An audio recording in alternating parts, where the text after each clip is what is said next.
بسم اللہ الرحمن الرحیم۔ سب سے جاندار ایمانی اعمال کیجیے۔ حدیث شریف ہے عن ابن عباس رضی اللہ عنہما عن النبی صلی اللہ علیہ وسلم انہ قال لأبی یا ابا ذر ای عری الایمان اوثق؟ قال اللہ عز وجل ورسولہ اعلم۔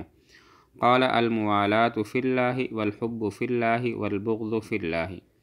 رسول اللہ صلی اللہ علیہ وسلم نے حضرت ابو ذر غفاری رضی اللہ تعالی عنہ سے فرمایا، بتاؤ ایمان کی کون سی دستاویز زیادہ مضبوط ہے، یعنی ایمان کے شعبوں میں سے کون سا شعبہ زیادہ پائیدار ہے؟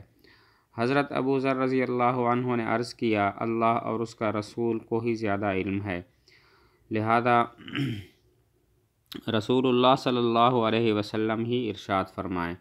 آپ صلی اللہ علیہ وسلم نے فرمایا، اللہ کے لیے باہم تعلق و تعاون، اور اللہ ہی کے واسطے کسی سے محبت، اور اللہ ہی کے واسطے کسی سے بغض و عداوت۔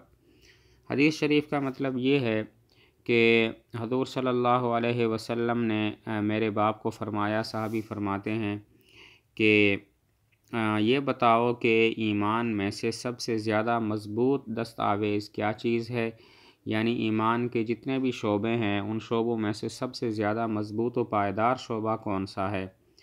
تو عرض کیا، اللہ اور اس کے رسول ہی زیادہ جانتے ہیں، لہذا حضور صلی اللہ علیہ وسلم مجھے خود ہی بتا دیں کہ وہ کون سا مضبوط شعبہ پائیدار ہے۔ تو حضور صلی اللہ علیہ وسلم نے 3 باتیں ارشاد فرمائی۔ نمبر 1، الموالات فی اللہ، اللہ تعالیٰ کے لیے ہی تعلق باہمی ہونا، یعنی کسی سے آپ کا اگر تعلق ہو دوستی کا اور اس کے ساتھ اچھا سلوک کرنے کا تو وہ اللہ کے لیے ہو۔ نمبر 2، الحب فی اللہ، اگر کسی سے محبت کرنی ہو تو وہ بھی اللہ کی خاطر ہو۔ والبغض فی اللہ، اور اگر کسی سے عداوت رکھنی ہو تو وہ بھی اللہ کے لیے ہو، اپنے کسی ذاتی مقصد کے لیے نہ ہو۔ اللہ تعالیٰ عمل کی توفیق عطا فرمائے۔